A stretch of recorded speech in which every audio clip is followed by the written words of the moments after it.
raise money for your favorite cause through bake sales, car washes, and garage sales, or form a volunteering club at your school that can work on a wide variety of service projects. That is a lot of fun, I'll tell you, because there are a lot of different things that everybody can do.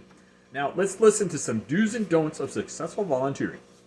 Do's and don'ts. So, and then we'll be wrapping this up. So, do be flexible. It's rare to find the perfect fit right away. Maybe the shovel's too heavy or you don't want to rake that particular pile of leaves. But keep an open mind. You might discover something new that interests you. When the people are around you, that's certainly going to happen. Now, do be persistent. Be persistent in what you're doing. Volunteer coordinators are often busy, so don't assume they're not interested in you. If you showed up, you already proved that you're a volunteer. And they're going to be looking for you, right? So if they're not always following you around, go follow them around, and you'll see what happens. They're going to turn around, and they're going to be so glad you're there, let me tell you. So if they don't call you right away, that's all right. Ring them back. Let them know you're still around. You're looking for these volunteer opportunities. They might, if some things are slow or something's not happening right now, they're often the people that hear about other volunteer opportunities. So you're giving yourself a channel of communication, and you're making a friend, and you're doing great volunteering work. Now, do attend orientation meetings when they give you an opportunity to get oriented. Go to the orientation meeting. They don't always do this, but if there is an orientation meeting, go to the orientation meeting, because what you're volunteering for at first, you may find out there's other things that the organization does that you would like to volunteer for, or other opportunities or things that you can do for them. And you can always learn new things. Now, do take any necessary training classes. If there's a necessary training class, a safety class, information class, like a local hunger alleviation program that I work with, Gleaners, community food banks of Southeast Michigan,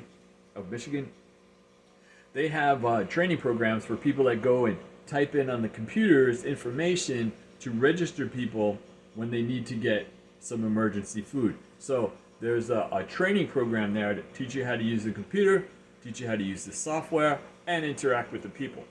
And you can see that not only will that help you be an effective volunteer for that particular activity, there was 3 things they're going to teach you how to do. So this is a great start. Let's go on from there. Do attend orientation meetings. Keep in mind that informed volunteers are the best volunteers. These meetings will help you do the best job possible. And it's volunteering too. Do be responsible. So be responsible, of course. I know you're going to do that. Do that. Show up on time and follow through with your commitments, and people will be depending on you. You're going to find that out the first time or the first few times that you head out to volunteer, and you're going to see that people depend on you. Let me give you a little story. I was going to work at this, volunteering at this local school called Cornerstone Schools of Detroit. Wonderful, wonderful program, beautiful buildings, beautiful people, wonderful things that they do. Students are great. So I was sent there by my company because someone couldn't go to this thing called, they had a buddy program, right? So the person that was supposed to go couldn't make it, so they asked me to go fill in for the person. So I go and fill in for the person, and what it was, you meet the child, a second grader or something like that, and we did arts and crafts, which was a lot of fun. I appreciated doing that. It was different for me other than the normal work that I do. And then they told the children, and this particular child in particular, told me what they were doing at school. And then, we made the craft together, and we had some cookies and milk or something like that. And that ended it. There was no contact with the child outside the school. It was all within the school. So I go back the second time because again the person says, "Oh, they can't go." And I'm like, "Oh, how am I going to fit this into my schedule?" I don't know, but I went anyway because no one else could make it, right? So I go. And the third time it happens again. I'm like, "Oh, I really got to take a stand now, because this is a volunteer. I volunteer a lot, and I don't know if I can volunteer for that." So I go over the third time. Excuse me. I go for the third time. And the student whips out this book. And he said, "I've been making this book for you. I've been working on it for the last month." Because it was one day a month for like 3 hours. I had to drive there, do the thing for an hour and a half, and then go back to work. So he shows me the book, and it's all these inventions that he'd come up with, and he wanted to show that to me. It was so important to him, and I was really moved by that. So after that, of course, I was doing that every month, one day a month, and as a result, I worked with that student, saw him graduate, another student saw him graduate, and then a third student also. So it was really a wonderful experience all around. So don't expect to start at the top. Probably, you have to work hard and prove your worth before you're given more responsibility. That's going to come naturally. One of the important things in getting ahead when volunteering is to do these two things. Show up on time and work the shift. You do those things, you're going to be known as a get-going person. And I know that's what you are. Don't think that volunteering has to be a group effort. You can start your own volunteer program. You can do it on your own. Everything that you do is important. Everything that you do is going to impact other people in a positive way. You may not see it right away, but eventually you're going to see it come back. You're going to see something. And I'm not talking about monetary or nice clothes or something like that, but certainly as you continue your volunteering career, there will be donuts. So you never know what they're going to appear, but that's not what we do it for anyway. But you'll see things come back later on. Do expect to get plenty of personal enjoyment and satisfaction from your volunteer experiences. They left that all the way at the bottom, but that's on top for me because it is true. You do get plenty of personal enjoyment and satisfaction from your volunteer experiences. They're not just going to pop out at you. They're not going to give you balloons. There may be donuts. There are often donuts, depending on who you're volunteering for. If it's a healthy organization, you may get some sort of fruit or juice or something like that. But that's not what we do that for. So anyway, let's go back. Local resources for volunteer ideas, and then we're going to be wrapping this up. So how do you find a place, right? Well, your principal, counselor, or teacher can give you ideas, and often introductions and locations of places to go. Churches, synagogues, and other places of worship are often looking for volunteers. We have lots of churches and temples and synagogues around here that are looking for people to help hand out food. So they're looking for assistance with that. So you can go to them. They don't even have to be your own affiliation or whatnot, and they will welcome you with open arms. And the work that you do there, they will greatly appreciate.